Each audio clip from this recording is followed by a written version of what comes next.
இளம் வயதிலிருந்தே அன்பான குணத்துடன் விளங்கினாய். இதனால் உனக்கு ஆரம்ப வாழ்வு கஷ்டமாக இருந்தாலும் வளமான வாழ்க்கையை உருவாக்கி பிறர் முன் தலை நிமிர வைத்தேன். துன்பத்தில் துணை நிற்கிறேன், துயரத்தில் கண் துடைத்தேன். இப்போதும் உனக்கு உனது பிள்ளைகள் பற்றிய கவலை உண்டு என்பதை அறிவேன். இவை எப்போது சரியாகும் என்ற கவலையால் என் முன்னர் நிற்கும் உனது நிலை அறிவேன்.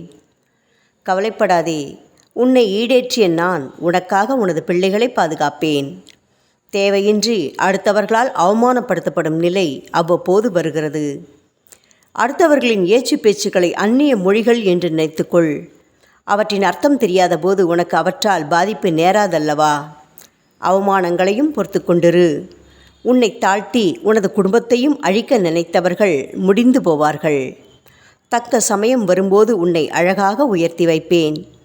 எல்லா திசைகளும் உன் பெருமையை பேசும்படி செய்வேன். உன்னை வந்து பார்ப்பவர்கள் உன்னை துதிபாடுகின்ற நாட்களை உன் வாழ்நாளில் வைப்பேன். என் குழந்தையே, எதற்கும் கலங்காதே, எதை நினைத்தும் வருந்தாதே, சங்கடத்தை மனதில் ஏற்றாதே. சகலத்தையும் துச்சமாக நினைத்து மிதித்து கொண்டு முன்னேற்றத்தை நோக்கி முன்னேறு. உன் பின்னாலிருந்து நான் உதவி செய்தபடி உன்னை தொடர்வேன். இதுவரை எல்லோரையும் நம்பி கெட்டாய். இனி ஒரு முறை இந்த தவற்றை செய்யவே மாட்டேன் என்று சொல்லிக்கொள். இதுவரை நீ நல்லவற்றை செய்ததினால் கஷ்டப்படவில்லை, செய்யக்கூடாதவர்களுக்கு செய்ததால் கஷ்டப்பட்டாய். நீ நம்புகிறவர் தடம் புரண்டு உன்னை விட்டு நீங்கினால் உனக்கு ஆபத்து வரும் என்பதை உணர்ந்திருந்தால் அவரை தூரத்தில் வைத்தே இருப்பாய்.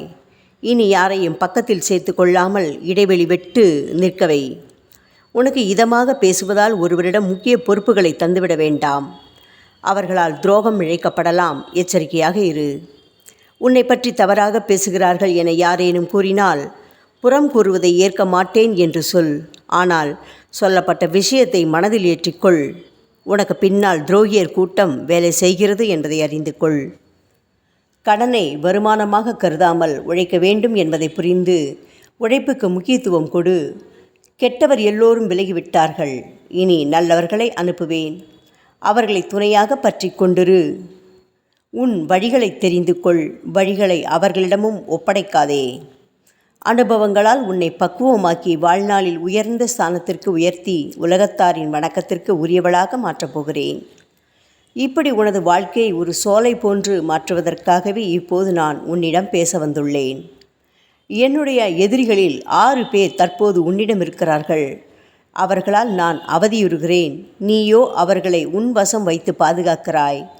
இது எனக்கு மிகவும் வருத்தத்தை தருகிறது மகளே. இவர்கள் உனது புண்ணியத்தை பறித்து கொண்டு கஷ்டத்தை தரக்கூடியவர்கள். உன் பிள்ளைகளின் முன்னேற்றத்தை தடுப்பவர்கள்.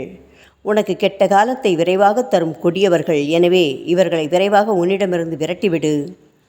உன்னை உயர்த்த சுய கட்டுப்பாடு, தானம், இரக்கம் என்ற வேத வழிகளை உன்னிடம் வைத்தேன். பல சமயங்களில் இவை உனக்கு வேண்டாததைப் போல தோன்றுவதால் நீ வரம்பு மீற நேர்கிறது. அப்பா, என்னிடம் தங்கியிருக்கின்ற விரோதிகள் யார் என கூறுங்கள், உடனே விரட்டி விடுகிறேன் என்கிறாயா? உன்னால் முடியுமா? கூறுகிறேன் கேள். கோபம், பேராசை, மனமயக்கம், செருக்கு, குரோதம், பொறாமை என்பவர்களே எதிரிகள். இதை நீ நிச்சயம் விரட்டிவிட வேண்டும். கவலை கொள்ளாதே. ஓம் சாய்ராம்.